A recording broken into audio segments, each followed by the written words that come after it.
Hello and welcome to the 2024 Economic Summit, brought to you by Coldwell Banker Realty and Guaranteed Rate Affinity. We are proud to have so many of you watching from across the country today. We are coming to you from the beautiful mile-high city of Denver, Colorado. And here's a look right now at our Front Range Rocky Mountains. My name is Lane Lyon. I am a managing real estate broker in Denver and longtime television journalist, so I'm excited to be your host today for this informational program. You know, as we all know, the real estate market has been a wild ride in recent years with unprecedented shifts from soaring prices, unexpected fluctuations. It's been a roller coaster of sort for buyers, sellers, and for real estate industry professionals. However, through it all, we have seen some incredible resilience, paving the way for new opportunities and growth. So the big question, what's in store for 2024? Well, today we have some answers and some insight into the economic landscape. I'm pleased to introduce our chief economist, Elliot Eisenberg, who's joining us today. Can we call you Elliot? Please do. So many of us know you as that. Dr. Eisenberg is an internationally acclaimed economist, widely recognized, but we really appreciate the fact that you make it relevant and you make it fun too. So thank you for that. We appreciate it. Quick bio for you: BA in Economics from McGill University in Montreal, Master's and PhD in Public Administration from Syracuse. And we're excited you're with us today. By the way, I always think about you and have a nightly laugh when the brief blog shows up in my email. Wow. So if it is not landing in your email every day, you'll want to take note at the end of the program, jot out the information so you're not left out. So thank you again for being here. And without further ado, take it away. Thank you so much. It's a pleasure to be here. Let's look at the data. There's a lot to talk about. So let's begin. And as Lane mentioned earlier on, the economy is doing pretty well right now. And the reason it's doing well right now is because household consumption is strong. Consumers just continue to spend money buying stuff. I think it weakens. That's my concern going forward, and we'll discuss this very soon. The second term in GDP is I, corporate investments in plant and equipment. It's beginning to waver, making me nervous. The third term in GDP is G, government spending. It's not going to be as stimulative as it was last year, and there's a distinct possibility that government closes somewhere here. You know, we'll find out about that, but you never know. Last but not least, there's exports minus imports. And that's been very strong of late and been a big help.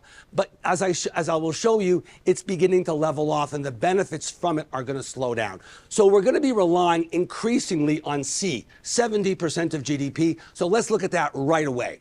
And what we see here, this is automobiles. I know it's an odd place to begin a presentation, but here's the point. Think of automobiles a bit like housing. We make about 1.5 million, 1.6 million new homes a year, about 16 million cars, so 10 times as many, and cars cost about a tenth as much as a house, 50,000 versus 500,000.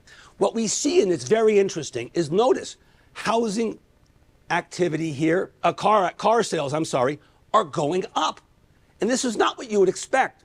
The Fed raises rates, interest-sensitive sectors of the economy weaken. That would be new home construction, new auto sales, and commercial construction. And yet they all are doing okay, well to okay, because our economy has propellant, extra energy, extra oomph, extra cash, extra wealth because of COVID. So what happened here was, well, this was COVID. No one needs a car because we're all on the verge of death. But then we all want cars because we're all moving somewhere, rural areas, bigger backyards, and so on because of COVID. And then supply chain snap. And now supply chains have been improving. So despite the fact that rates are going up, car sales are very good. This is one of the reasons our economy is doing as well as it is and is so resilient. We also see it here. Look at this. If we ignore COVID, just go like that and extrapolate what would have been had there been no COVID, it's as if COVID never happened. Consumer spending remains strong. But as I mentioned earlier, I think it's going to begin to weaken. And what's keeping it up is the key question. And here's some answers. First, look at savings rates. They're very, very low. Before COVID, they were, ballpark 7%. Now they're more like 3.5%. So they've fallen by 50%. They can't get much lower. This decline in savings rates has helped propel the economy forward. Similarly, credit card use in blue has gone up. Moreover, credit card costs keep rising. Last I checked a couple days ago, they were 21.5% was the average. So we're borrowing more at a higher rate. Nothing here is terribly awful. Don't get me wrong. I'm not saying the world's going to come to an end. It's not. But I'm saying this is what's helping propel our economy forward. And unemployment's 3.8, 3.7% low. If it gets higher, things get a little worse. So we're doing okay, but we're getting an assist from credit cards and reduced savings, not a long-term solution, if you will, right? And why is this happening? It's happening because we're not earning enough to keep up with inflation. That's the problem. So for 2 years, the better part of 2 years, when the blue line is below the x-axis, we're not making enough to cover the cost of inflation. We're actually losing income. And that's why we're relying on credit cards and reduced savings and so on. But there's something else, another piece of magical sauce, if you will, that's keeping us going. I'm going to come back to the slide in a second. And it's this. This is excess COVID savings. So during COVID, we didn't travel, we didn't go anywhere, we couldn't do so many things. We could buy things, but we couldn't do anything experiential. So we ended up accumulating money that would have otherwise been spent. But now we're running that money down. And, end of Q1, early Q2 of this year, we'll be out of this excess COVID savings. So between the credit card use, reduced savings, and excess COVID savings, that's kept propelling our economy forward. This is important because of this. Let's go back one slide and look at this here. Before COVID, income was growing at this rate, at this pace. Then comes Stimmy Check 1, Stimmy Check 2, Stimmy Check 3. Fine, great, wonderful. Pace is essentially continuing. But then inflation starts to take off in middle of 21 through 22. It averaged that year 9.1%. Income wasn't keeping up.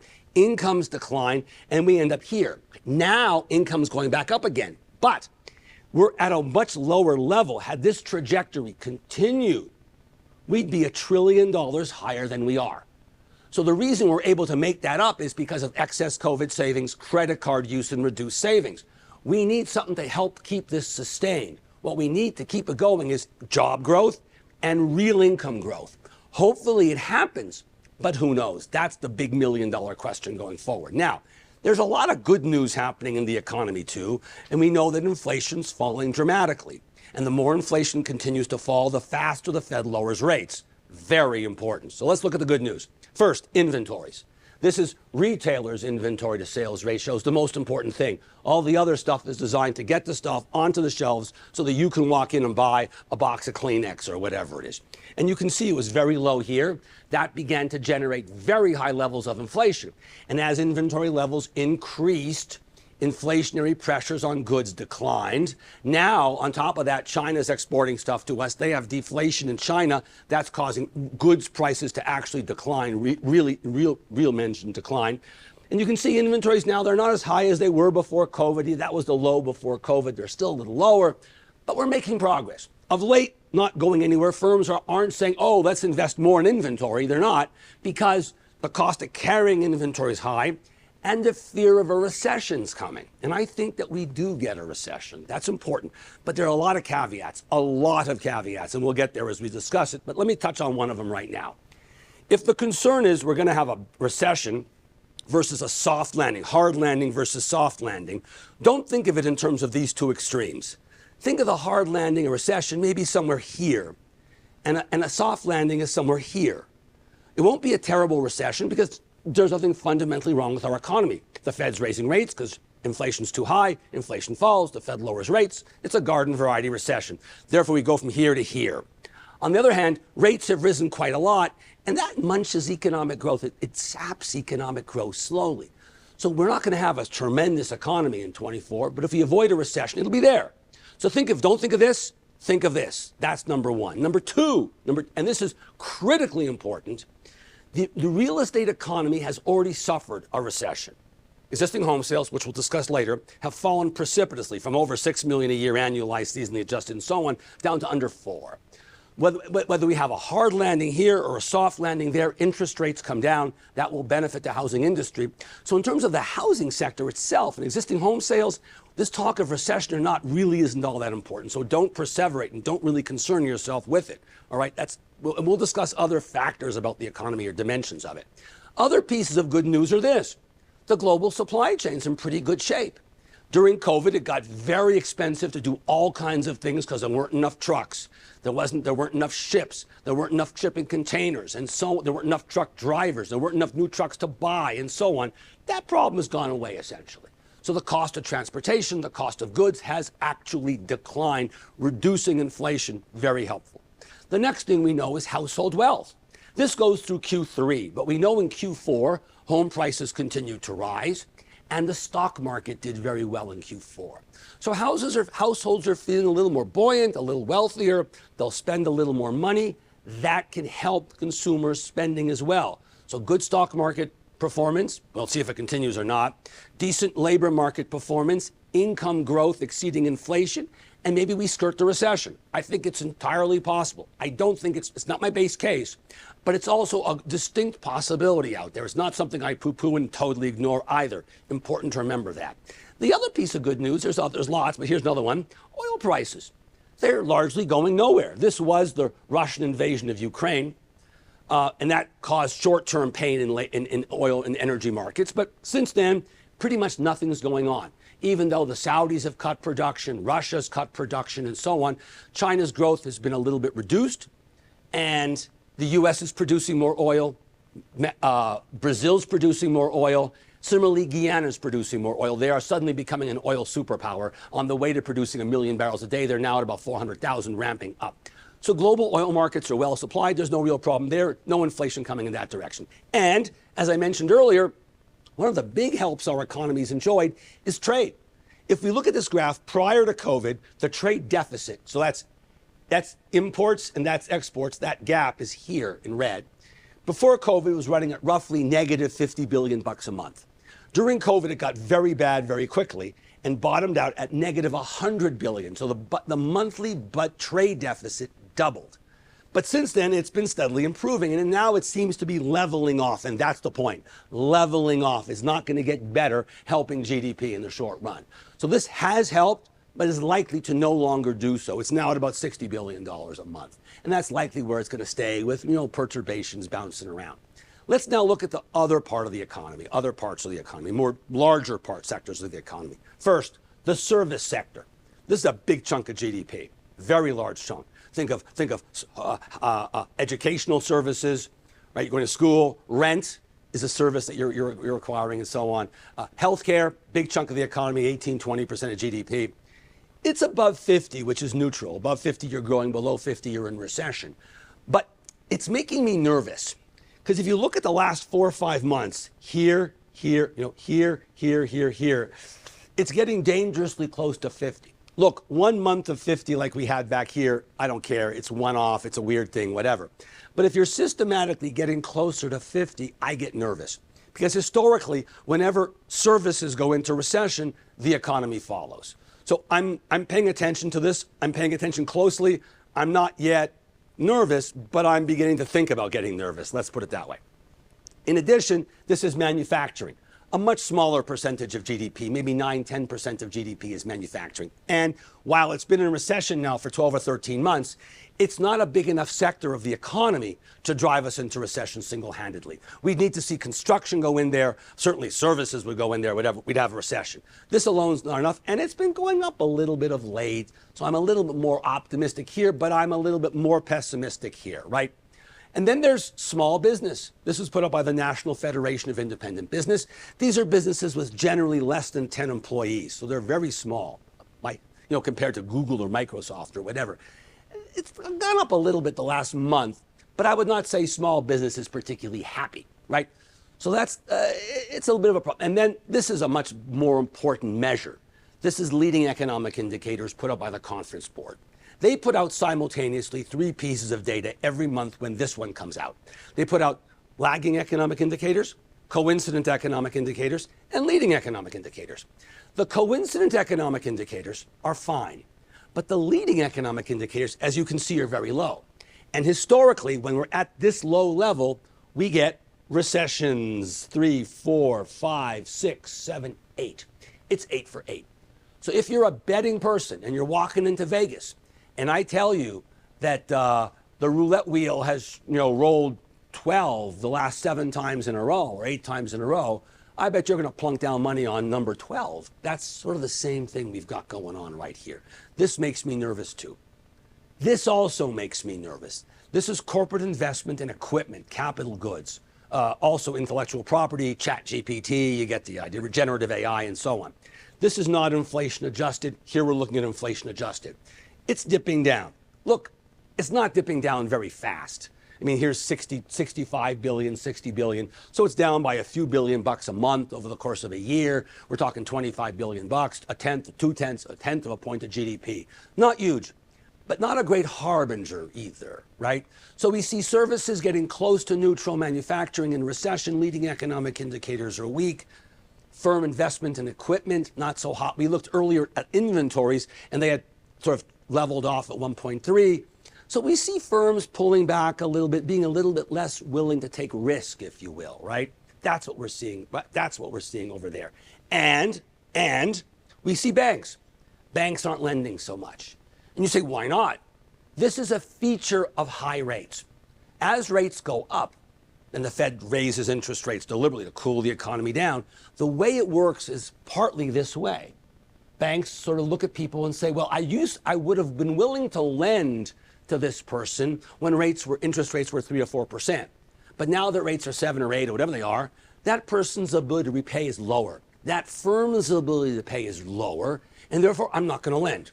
This data comes from a survey of lending officers at banks. And they say, hey, are you making it easier or harder to lend? Right now, we see about 30% of banks are making it harder to lend. When that many banks are making it harder to lend, in this case for commercial and industrial loans, but you could look at it for CRE loans, you could look at it for signature loans, auto loans, home loans, credit cards, and so on. Recession, a weird quarter, and recession, 4 for 4.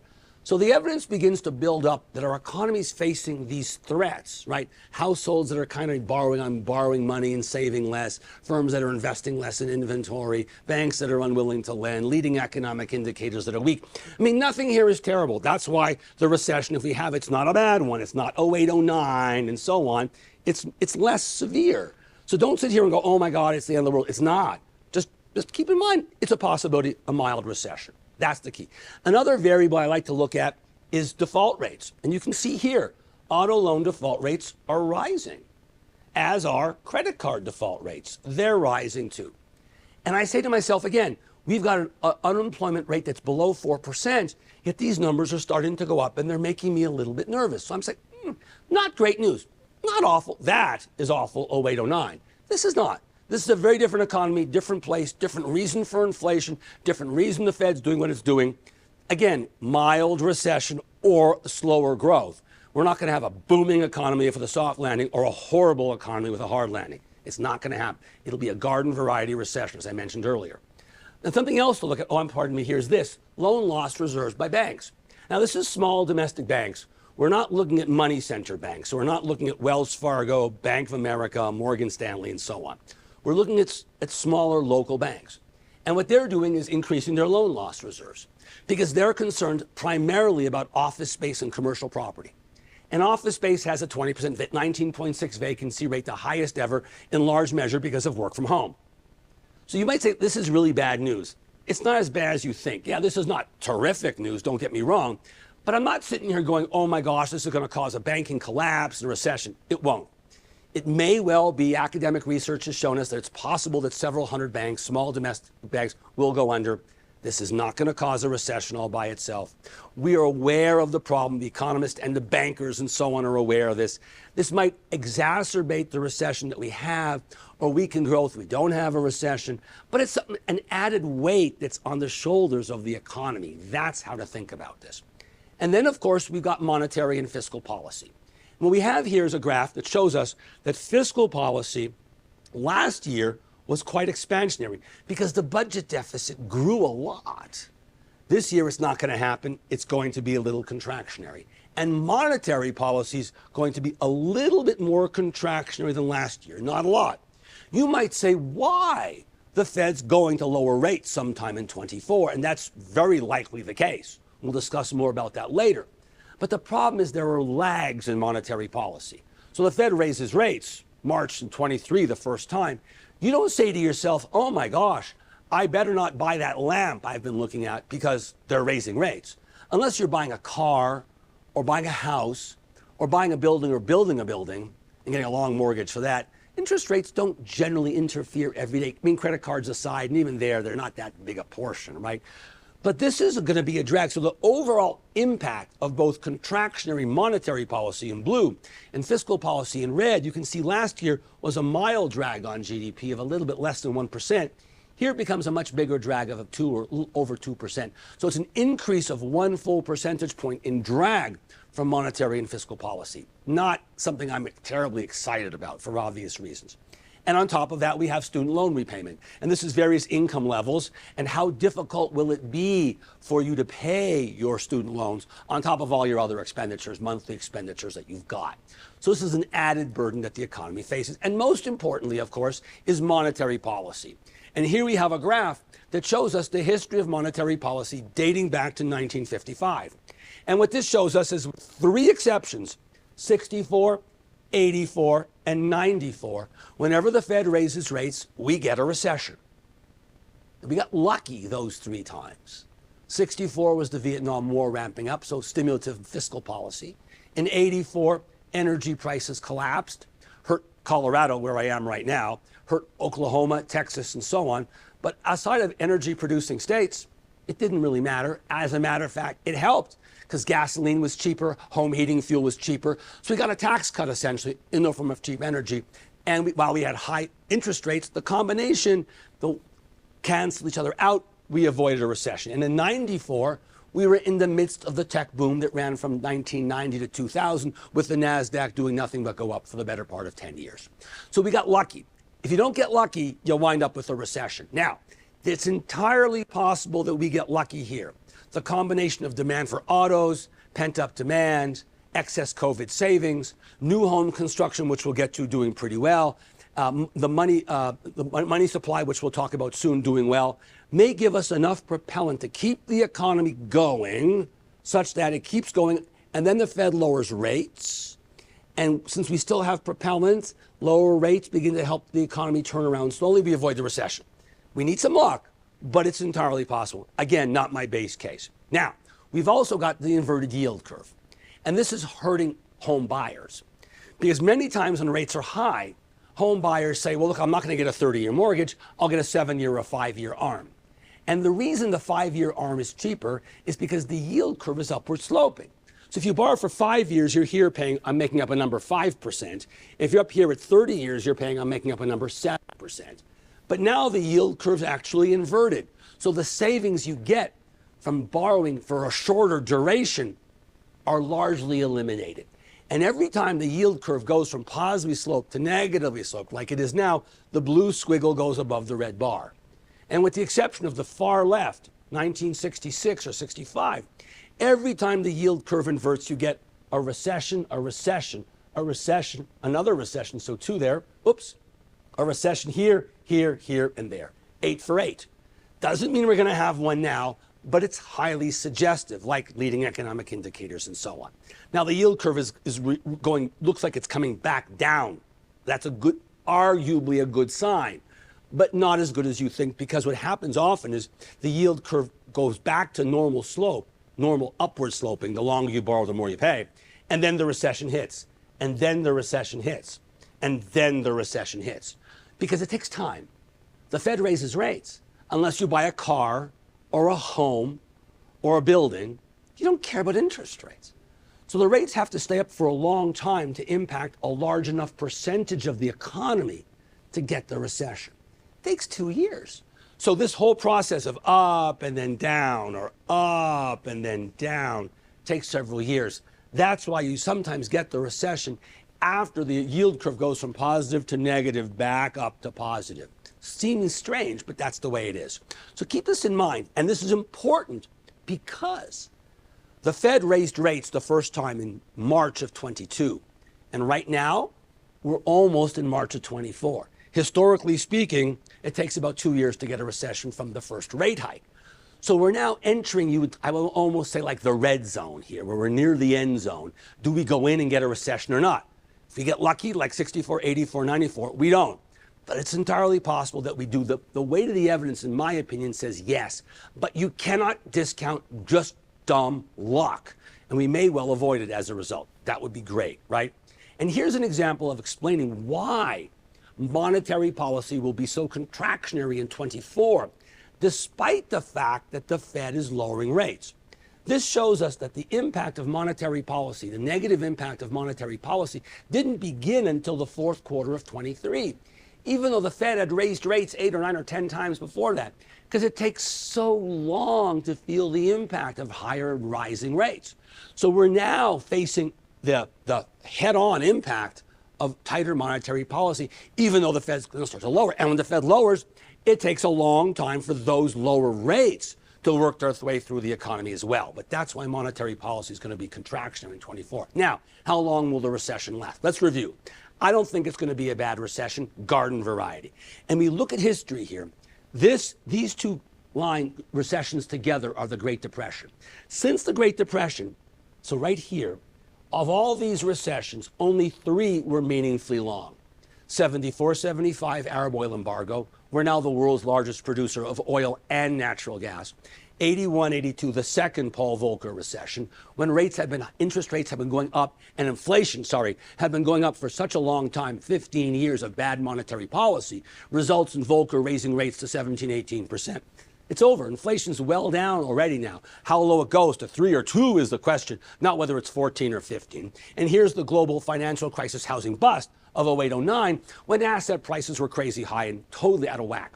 Aside of those 3, recessions are 8 months, 11 months, 8 months, 11, 6, 8. You get the idea. This will be one of those. And to give you an inkling of the severity, look, the last recession, 08-09, that one, unemployment rose from 5 to 10.5%. 5.5 percentage point increase in the unemployment rate. This time, maybe it goes up, maybe by 2 percentage points. It's a very different recession that we're going to have. That's why it's not going to be here, it'll be here. Much weaker, milder, garden variety recession, right? It's important. Let's talk about the labor market now. I think it's the most important sector in the entire economy. If it does well, households feel confident and they spend.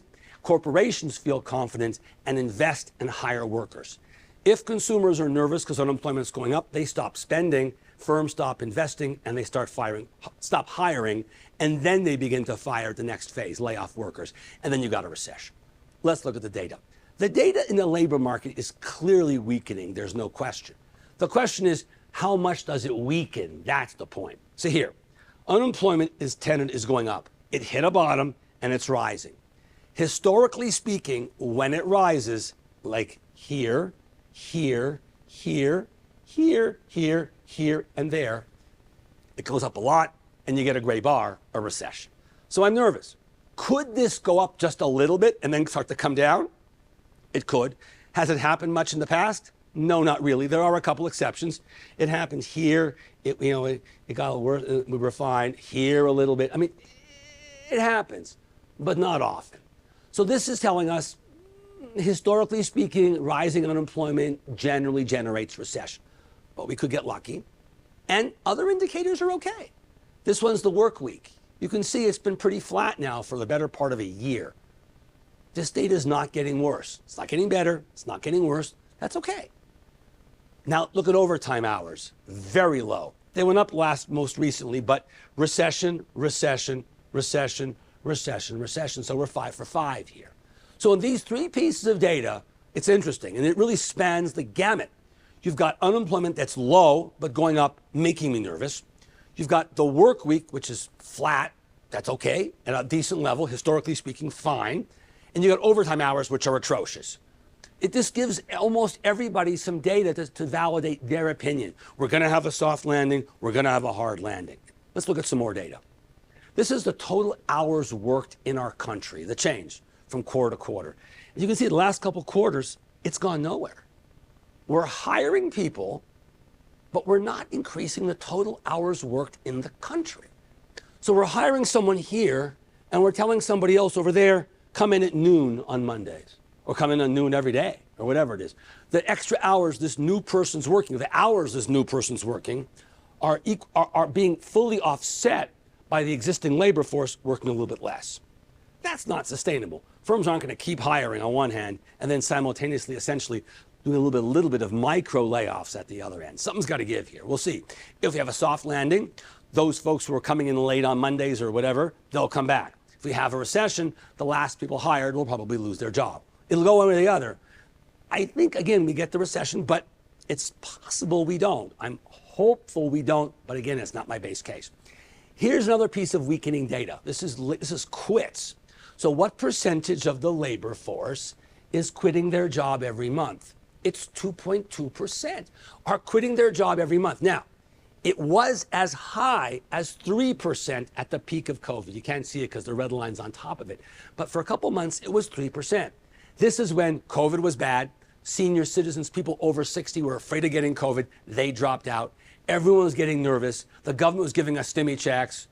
So we had money. We were fearful. A lot of folks didn't work. Those who did could quit their jobs and make a lot of money because quit rates were very high, suggesting it was easy to find a job. This number's coming down. That's good news. I wonder if it has to come down more. That's the question. I'll come back to this, and here's why. This is wage growth. Wage growth now is 4.1. It was 4.1%, most recent data we have. Before COVID, right here, it was averaging about 3%. Don't look too far to the left here. This is when we were crawling out of the global financial crisis housing bust, and unemployment was 9, 8, 9%. So that's a far cry from where we are. But under normal conditions, wage growth has historically been the last, since 2016 or so, between 2.5% and 3.5%. We need this number to get back down to 3.25%, 3, somewhere around there. If it's above that, the Fed will be unable to get inflation down to 2%. We need to get this lower. Now, can this get lower without unemployment going up? If we can, we're in business. And this could happen. Let me explain. It's because of this. The labor force participation rate has been slowly, generally getting better. Last month, it went down a lot. 1 month isn't a trend. And moreover, you see here, one bad month there, and a bad month there, and a bad month there, and there, and there. So it happens from time to time. So this is not something to get nervous about. But it has been rising. If the existing population, more of the existing population works, there's more people to hire, firms don't have to offer so much money, wage pressures can decline, and employment can go up. Excellent. The other factor, another supply factor in our favor, is immigration, legal immigration. Last year, it was the highest this century. So if we have more immigration and most people who immigrate here work, and the existing labor force has a higher percentage of workers, there's an ample supply of workers firms can hire without increasing inflationary pressures, actually decreasing inflationary pressures. That would be more of the luck we're talking about here. So more labor force, more immigration, fast falling inflation, wages ahead of inflation, real wages growing, we avoid the recession. That's great. Now, let's look back to the slide I skipped. This is monthly job growth. What you see here is clearly a trend. It's down, but of late, it's kind of flattened out. Let's hope it continues to flatten out. If it flattens out somewhere around here, it's say 150,000 jobs. That's 200, 100, 150,000. There's no recession. Now, lately, the last couple of months, here, and there, we've been at or below that number. So we're still getting, and the worst 4 numbers we've had since COVID are here, and there. Moreover, these numbers generally are getting reduced. The first 11 months of 2023, 10 of 11 months were reduced. We don't have the final revisions for the December number. So I suspect that this number may well get reduced down a little bit. But so far, so good. If we stay above 150,000 jobs a month net, no recession. If we get to, say, 75, we're on the verge of no economic growth. If we get to 0, we have a recession on our hands. So the difference between a recession and no recession is 100,000 jobs a month. That's 1 million, 1.2 million a year in an economy with 160 million workers. These are very small differences. That's why it's hard to know what does the data say. If it gets weaker, the recession shows up. We'll see. I'm hopeful that this might not. Some luck comes. Inflation falls fast. The Fed cuts rates, and so on. Let's now look at inflation. You already saw a sneak preview. Do I see inflation? Yeah, I see inflation. There's inflation. It's unavoidable, right? You can't not see it. You walk in the store and the box of Cheerios now costs $4, not $3, or a gallon of milk costs $4, not $3.50, or whatever it is, right? But inflation is falling. I'm going to show you 4 or 5 measures of inflation, different ways to look at it. They're all falling, and that's the important thing. This is headline CPI. Comes out about the 10th, 11th, 12th of every month. And it says, hey, things are falling. It's going up and down a little bit, but economists don't pay much attention to the headline number. They look at the core number, red. First, it bounces much less. The difference is food and energy. Food and energy are in the headline, but not in the core. And what drives food and energy prices is essentially weather and war. The Fed's not going to rearrange U.S. monetary policy and raise or lower rates because of a war in the Middle East, for example, or a crop failure in Iowa or Saskatchewan or New South Wales, Australia, or whatever it is. Because the lower rates here or higher rates here aren't going to alter those problems. So the Fed looks through the blue to focus on the red. The red's falling nicely. That's more important than the blue. If this continues to fall, the Fed's very happy. But the Fed also wants to look at wages. Remember, I told you earlier here that wage growth is going up too much. If you're concerned about wage growth, where will wage growth show up most clearly in the economy is in the service sector, because the service sector is primarily wages. If you want to go see a string quartet, in some nice club or something, it's hiring 4 people and some rent, or a quintet, 5 people and a bit of rent, but you get the idea. So now we're going to replace core CPI, excluding food and energy, to look at services CPI. It's about 5%. It's too high. It has to come down. Historically, you see it, about 2.5%, 3%. It's continuing to fall. It will keep falling. But will it fall? Where will it be low enough for the Fed to lower rates? That's the question. So far, we've looked at headline CPI doing pretty well, core CPI doing really nicely, service CPI high but falling very nicely. And let's wrap up with 2 more measures of CPI. This is personal consumption expenditure inflation, PCE. Different measure than CPI, but the same story. Headline in blue, more variation than the red, falling at a lower level than the red, but the red's falling nicely. The Fed focuses primarily on core PCE. So it's this red, not this red, not core CPI, but core PCE, and it's falling nicely. It's not much above 3%. When this number falls below 3, I bet the Fed starts to lower rates, and we're at 3.2. We're pretty close. So the Fed's going to lower rates in 24, unless something just awful happens and inflation goes crazy or something. They'll lower rates. So what do I think the path looks like? Last time, the Fed funds rate's now 5 3/8. The Fed last rose on July 26th. At their last meeting in December, they didn't do anything. At their next meeting in February, ends Feb 1st, they're doing nothing. The meeting after that is mid-March. They're not going to lower. The market thinks they're going to lower. They're not going to lower. This Fed has been very clear. They raised rates higher than we thought. They're now going to keep rates higher for longer than we thought. Maybe not as long as we thought 5 months ago, but longer than the market thinks. The only reason the Fed's going to start to lower very quickly is if inflation just the bottom falls out of inflation, which would be dynamite, or we have signs of recession. Either way, then they're going to start to cut rates strong. But otherwise, they're going to wait till May or June. I think May is the earliest realistic chance of the Fed lowering the Fed funds rate. And by June, I suspect strongly that they will. But again, they may not. The Fed has been a negative surprise across the board since they began raising rates in March of 22.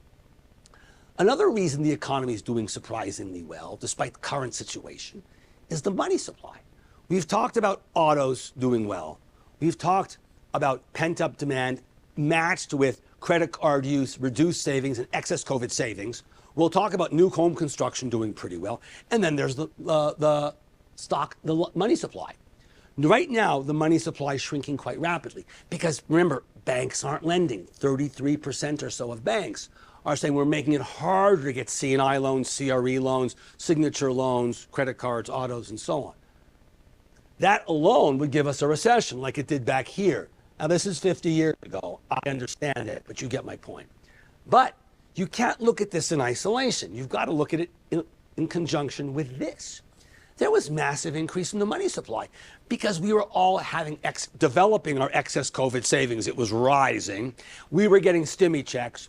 If you had a business, PPP loans, and so on and so forth. We were bringing money to banks in wheelbarrows back in late 2020, 21, and early 22. So people could refi their house, buy a car and get a low mortgage, buy a boat and get a low mortgage, buy an airplane maybe and get a low mortgage, but you get the idea. So a lot of us have a very nice interest rate capital structure, borrowing structure in our house or business. Therefore, even though rates are high and the money supply is shrinking, it doesn't really matter. If this ends relatively soon and the money supply starts to go up because the Fed lowers rates, we can withstand this without a recession. It would be odd because again, here, and here, it fell a lot. We had a recession. So the car's doing well, money supply having done well, excess COVID savings remaining, new home construction, which we'll talk about, doing well, are keeping the economy up. It's propellant from COVID. Think about it this way. Think back to the recession of 08-09. It was a tough recession, but it came later than many people thought. Why? Because there was tons of cash out refi on houses. Because home prices in 4, 3, 4, 5, 6 were going up really nicely. People were using their house as an ATM, taking out a tremendous amount of GDP equivalent percentage for every quarter in cash out refi. This time it's excess savings and so on that are doing the same trick, delaying the possible onset of recession. And maybe, with luck, no recession. Let's now turn our attention to housing. Then we'll talk a little bit about local conditions. The housing market suffers from a lack of inventory.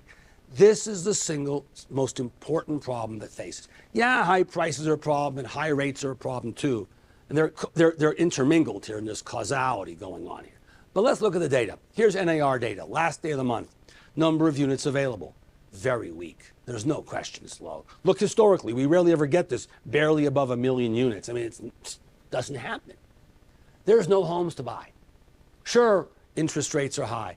What's driving this is interest rates. Rates were low from March of 22 when COVID hit through March of 20 through March of 22. For those 2 years, rates were essentially rock bottom. About 10 million people bought a house during that time, and the other 70 million people with a house refied their mortgage. So people now have 3%, 30-year mortgages, 3.5%, 4%, 2.875, whatever it is, right? Super low mortgage. No one wakes up now and says, hey, let's buy a new house.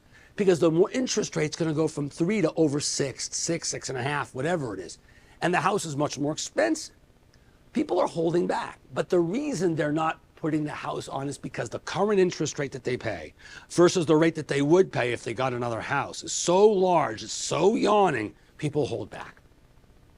The only people who end up having to buy a house are people who have octuplets. They've died and the estate's selling the house. They have disease, they have debt, they got a new job. They're forced to sell for one reason or another. So there may not be a lot of demand for housing out there, but there's even less supply. And that's fascinating because as a result of that, home prices are rising.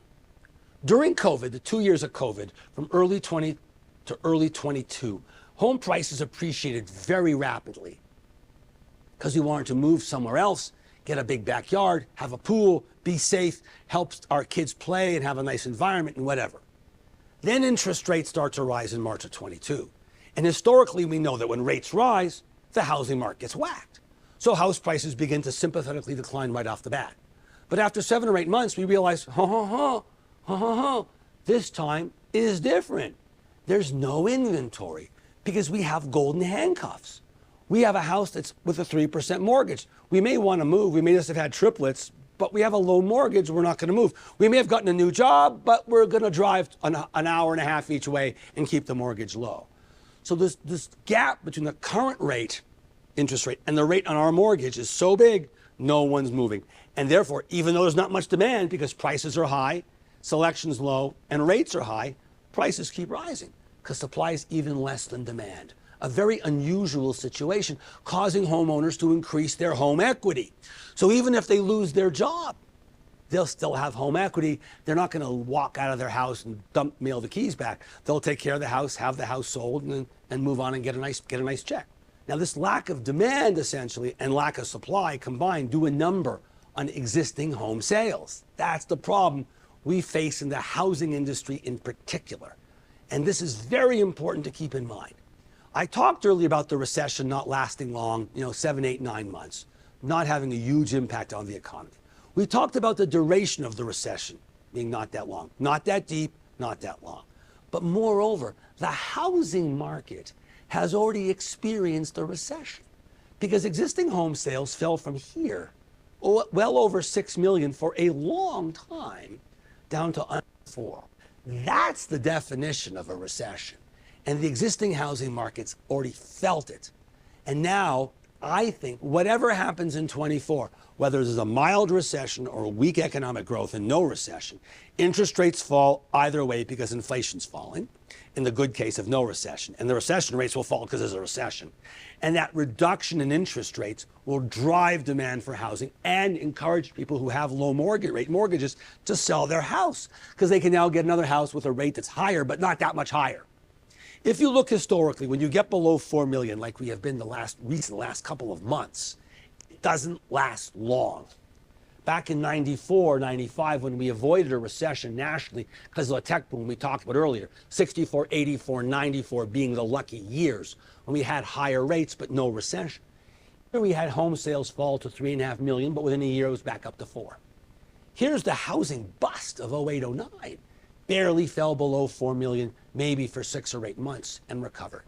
The only reason it fell drastically below 4 million here is because the government incentivized first-time home buyers not once, but twice, pulling demand from the future into the present. And when those incentives ended, housing demand collapsed. Existing home buying demand for 6 or 8 months, and then it came back above 4. Look here, the worst of COVID. It went down quickly from 5.5 million to 4, but not below 4. Then Powell begins to raise rates quickly, and it falls to 4, but not below. Okay, now, finally, when in September and October rates ended up peaking out in the end of October at about 8%, existing home sales fell to 3.73 or 3.79 million was the lowest. In the following month, it went up to 3.82 or 3.83, up by 30 or 40,000, seasonally adjusted and so on. But we're on our way up. Rates will fall through 24, a little, a lot, depends, and then we'll go up. So just as 23 went from a pretty good year, a year to a really weak year, I think 24 is somewhat of a mirror image. Either way, the last couple months of 23 will not be repeated in 24 because rates will be lower than they were in September and October of 2023. That's important. You've gone through the worst by far. You've already experienced the worst of the existing housing market recession, no doubt. Now, this is in terms of refi, mortgage purchase activity. You can see it's weak. There's no question it's weak because people don't want to get a mortgage. People with cash, and it's not a bigger percentage as you think, but it's up a little bit, right? A lot of people who need a house are still buying a house, and most of them are getting a mortgage. But you can see it's on the weak side. This is home builder sentiment. Home builder sentiment's important, remember, because there's not a lot of existing homes to sell. If you want to work and get more business selling homes, a great place to look is new home construction. Home builders were very unhappy. Rates go up. Then they realize there's no inventory and they get happy and they build homes. And then the last couple of months of 23, interest rates went up in September and October and they got very unhappy again. But they're fighting back, if you will. And what you see here is interesting. This is permits, so what's going to happen in the future. Single-fam permits are doing well. This is because no one's putting their existing housing market on the market to sell. Multifam here is doing poorly. Overall, the single-fam is overpowering the multifam, and total permit activity is rising. Similarly, starts, very similar story. Single-fam doing well, multifam doing poorly, and overall doing okay. Because there's no single-fam existing markets on the sale, because the homeowners currently have the golden handcuffs of super low interest rates, builders are filling the void. It's important to get to know a builder and offer to say, hey, I'm happy to be your realtor. Let me sell your homes. This is new home sales. Last couple months, they went down because rates were very high. But as rates come down, as they've already fallen from near 8 to the mid, down by about a whole percentage point, this will come back. And this is important because of this. Look at the percentage of homes that are for sale that are new. Historically, way back when, before the global financial crisis, housing bust, it was 10, 12, 13, 14%, whatever. Then there was a housing bust that fell to next when builders were barely building homes.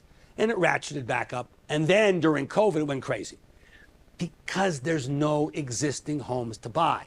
The percentage of homes that are available that are new is now 25%, double its historic average. It's important to be involved in this market one way or another to the best of your ability. Now, how are builders fighting back? Builders are saying, let's lower the price of the new home. So prices were higher. This is average price and median price, and they've come down. Why have they come down? Because the size of the home has come down. So builders are saying we're going to build a smaller house, therefore it'll sell for, we can make it a lower priced house. And then on top of that, the buyer says, let's go get a 2-1 buy down, lowering the interest rate by 2 percentage points the first year and 1 percentage point the second year. The combination of a less expensive house because it's smaller with a 2-1 buy down allows these homes to be competitive with existing homes. And that's why you've got to be in this market to some extent. Now, I want to sort of close this section of my talk reiterating the fact that if we have a recession, it's going to be mild, short, and very different than the 08-09 recession that we remember. First, demographics. Back then we were here, weak demographics. The number of people, 4 million people, 3.5 million, 3 million, was low. Youngsters buying a home. Now it's very, very high. The demand for housing is strong. 13, 14 years ago, we were overbuilt by 1 million, 1.5 million homes nationally. Now we're underbuilt by 3 or 4 million homes. 13 or 14 or 15 years ago, home prices were high and rents were low. Now, home prices are high and rents are pretty high too. You can't just change how you're living, renting versus buying or vice versa, to save money. Not going to work. On top of that, no one to build homes. Unemployment in construction is remarkably low. 13, 14, 15 years ago, had we been able to build homes and had there been demand by builders to build homes, we could have done it. Now we can't. And we have the bipartisan infrastructure bill and the Inflation Reduction Act, the green energy, battery EVs and so on, and the CHIPS bill, building fabrication plants for semiconductors, all needing construction workers. There aren't enough construction workers to fulfill all the demand for construction activity out there. We're not going to be building homes, left, right, and center. Moreover, 13, 14, 15 years ago, there was a housing bubble. This was put up by the Mortgage Bankers Association. Now there's no bubble. 15 years ago, people were getting 110% mortgages. Now they're putting down 12, 13%. As a result, 13, 14 years ago, people didn't have home equity. Now they do. So even if we have a recession, unemployment, as I mentioned earlier, rose by 5.5 percentage points. Now it might rise by 2. This is a worldly different recession, a world of a different recession than it was back in 2009. Don't reflexively think of a recession and think back to 08-09. It's very unhelpful to do it. Moreover, who are buying houses? What are the household characteristics? Look at the FICO scores of current buyers. They've been very high. Contrast that with what was going on up through 08, where the percentage of people buying houses was generally well below the highest FICO bucket of 760. So the buyers now, if they keep their jobs and will have very limited rise in unemployment, this is not the recession of 08-09. Please remember that. Moreover, the cost of building general construction, not residence in particular, but all construction, is up about 40% since COVID began. As a result, that even if someone loses their home at a low-end home, an entry-level home, it'll be snapped up very fast because the builders aren't building entry-level homes because the costs are so high. So there's a crying demand for entry-level homes. And they have home equity. Even if they lose their home, they have home equity. They'll take care of the house and so on. It's not like 08-09. This is renovation, alteration, repair, and you can see it's going to weaken because there's not a lot of home sales going on.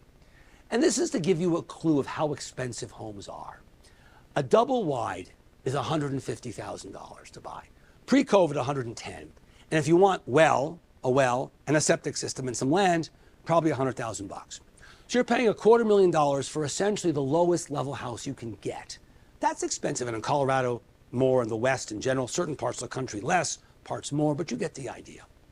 Last but not least for this section, single-family home construction. During COVID, builders couldn't get parts to finish their house and get a C of O. So the number of homes being built increased dramatically, but now home builders are finishing those houses and they're being released in the market. By contrast, in the multifam market, the number of homes being built went way up when COVID started, and it's barely begun to come down. This will cause rents to fall a little bit, vacancy rates to go up. High rates are causing cap rates to be high. This is a market that's not going to be doing so well in the near future. Longer term, it'll be fine, but in the short term, not so much. Let's close out by looking at how things are going nationally, if you will. And let's show you a couple different trends. First trend is population growth. I just put two arrows over two Western states that are here. Historically speaking, the West was growing quite rapidly. There were a number of states, Arizona, Colorado, for example, that grew quickly. They're not. The population of the U.S., fastest population growth is taking place in the South, the West, or the South, Texas, you can define, the South, D.C. is really small, and the South. The South is where people are generally moving, with some to the West. If you take a map of the U.S., and you draw a line across the U.S. from Washington, say, to San Francisco, along Interstate I-70, people are moving below the line. That's where they're going. This is a long-term general trend. People moving to warmer climates, better climates, lower taxes, and so on. This is a slide of the overall economic conditions of the country. You can see a year ago, we have the most recent data for November 23, so I'm comparing it to November 22 to give us a year-over-year comparison. This is what was going on a year ago. The more turquoise the color, the better. Green is okay, turquoise is great. So terrific, good, you get the idea. I'm in Denver right now, so I have a line over Colorado. You get the idea. What's happened in the intervening year? Things have weakened. What states are the strongest now? The South, Texas, and sort of the West in general, the exception of Montana, right? Alaska. Here, it's a little bit weaker. Again, if we draw that line from Washington, D.C. here to San Francisco over there, that line, it's a curved line, obviously, going something like that. That's where people are generally moving. Keep this in mind going forward. There are exceptional states elsewhere and so on and so forth, but the census data keeps coming out telling us states like New York and Illinois, Wisconsin, Illinois, they're struggling a little bit. So you can't change your weather, you can't change. Your job, if you're in these states, is to enjoy the population growth. And if you're not in those states, you're in the Northeast or the Midwest, is to improve your skills. Be better at what you do. Be a better realtor, learn some new areas of realty, right? Maybe get a license in a neighboring state, whatever it is. That's your job. Don't sit here and say, oh, I'm here. No, take advantage of the opportunities that are there. Build up your human capital, build up your skill sets, build up your contacts, and improve your business. There's no reason just take what's happening. We are all, as I say, free agents, right? Let's wrap it up. 2024 is unlikely to be as good as 23. GDP is likely to be a good deal slower. If GDP in 23 was, say, 2.3 or 2.4%, next year it'll be 1.4%. That's my expectation. The Fed has stopped raising rates. They may talk about raising rates. It's just talk. That's all it is. Job growth will likely slow from where it is now in the upper 100s. How much will it fall? Does it fall to 150? Fine. 125? Okay. 100? Bearable. Below 100, unemployment starts to rise, and we got a bit of a problem on our hands. Inflation will keep falling. The key thing, how fast will it fall?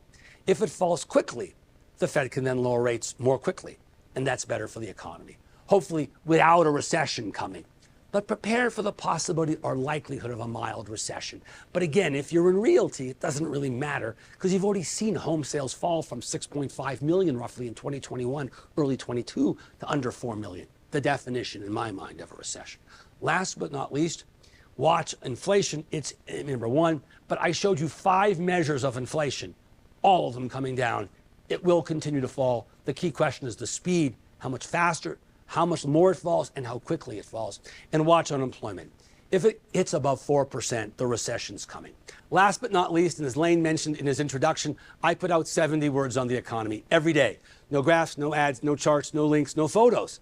The easiest way to get it is to take out your phone and text the word bow tie as it appears here. 6 letters, no hyphen, no space, to the 5-digit number 66866. You'll be prompted for an email address, bowtie, to 66866, and you'll hear from me every day for the rest of your life. Lane, it's been a real pleasure being here. Elliot, thank you. Let me shake your hand. I appreciate you breaking it down for us and really making it digestible for those of us who don't think about this all the time. So we appreciate your time today, and we appreciate all of you for watching. If you were invited to this program, perhaps given a link by a Coldwell Banker agent, please reach out to them if you have any additional questions. I also want to thank our great technical team here in Denver for making all of this possible. We appreciate your efforts. That's going to do it from us, for us. Thanks for watching. See you next time.